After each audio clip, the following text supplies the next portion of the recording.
প্রতিশ্রুতি রাখলেন বিধায়ক রঞ্জিত দেববর্মা। আক্রান্ত সাংবাদিক নিবেদিতা চক্রবর্তীর বাড়িতে গিয়ে পাশে থাকার বার্তা রঞ্জিতের। আক্রান্ত নির্ভীক সাংবাদিকের পাশে দাঁড়ানোর যে প্রতিশ্রুতি তিনি দিয়েছিলেন তা অক্ষরে অক্ষরে পালন করলেন তিপ্রামথা পার্টির রামচন্দ্রঘাট বিধানসভা কেন্দ্রের বিধায়ক রঞ্জিত দেববর্মা। 2026 সালের 9ই মে রাতে রাষ্ট্রীয় সমাচার নিউজ চ্যানেলের কর্ণধার তথা বিশিষ্ট সাংবাদিক নিবেদিতা চক্রবর্তীর বাসভবনে একদল দুষ্কৃতী কর্তৃক বর্বরচিত হামলার ঘটনার পর আজ তাঁর বাড়িতে গিয়ে সশরীরে সাক্ষাৎ করলেন বিধায়ক। এই সৌজন্যমূলক সাক্ষাতে তিনি আক্রান্ত সাংবাদিক ও তাঁর গোটা পরিবারের সাথে কথা বলে তাদের মানসিক শক্তি ও ভরসা যোগান। বিধায়ক রঞ্জিত দেববর্মা আক্রান্ত সাংবাদিকের বাড়িতে পৌঁছানোর পর এক আবেগঘন পরিস্থিতির সৃষ্টি হয়। নিবেদিতা চক্রবর্তী ঘটনার রাতের নৃশংসতার প্রমাণ হিসেবে একটি মস্ত বড় পাথরের টুকরো বিধায়কের হাতে তুলে দেন। সেই পাথর যা দিয়ে ঘটনার দিন দুষ্কৃতীরা তাঁর বাড়ি লক্ষ্য করে উপর্যুপরি ঢিল ছুঁড়েছিল এবং তাণ্ডব চালিয়েছিল। এই সাক্ষাৎ ও সামগ্রিক পরিস্থিতি নিয়ে বিধায়ক রঞ্জিত দেববর্মা সামাজিক মাধ্যমে এক দীর্ঘ বার্তা প্রকাশ করেছেন। তিনি ক্ষোভ প্রকাশ করে জানান, ঘটনার পর বিভিন্ন সংবাদ চ্যানেল যখন পাল্টা সংবাদ প্রচার করছিল তখন তাদের অনেকের অবস্থানই ছিল আক্রান্ত সাংবাদিকের বিপক্ষে। এমনকি সেই ঘটনার পর থেকে নিবেদিতা চক্রবর্তীকে সরকারের বিরুদ্ধে কোনো খবর প্রচার না করার জন্য নানাভাবে সতর্ক বা চাপ দেওয়া হচ্ছে। এই প্রতিকূল পরিস্থিতির মধ্যেও নিবেদিতা চক্রবর্তী দমে না গিয়ে ন্যায় এবং সত্যের অপেক্ষায় রয়েছেন।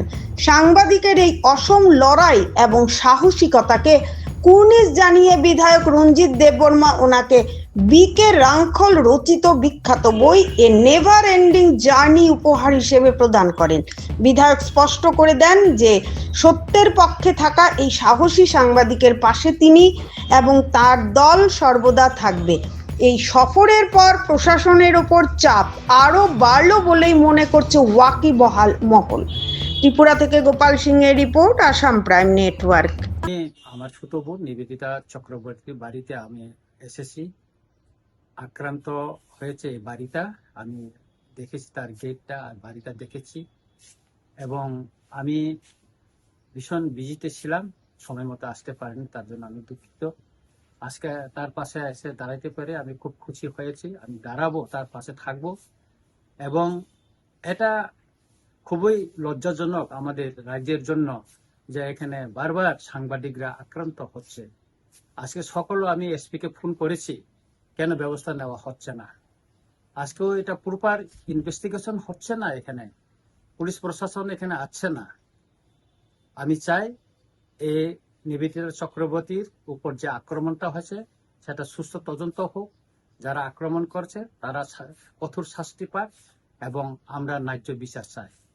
আমি বলবো যে কোনো আমাদের মতাদর্শগত পার্থক্য থাকতেই পারে, থাকবে এটা, কিন্তু তাই বলে একজন সাংবাদিকের উপর আক্রমণ করবে তাই না।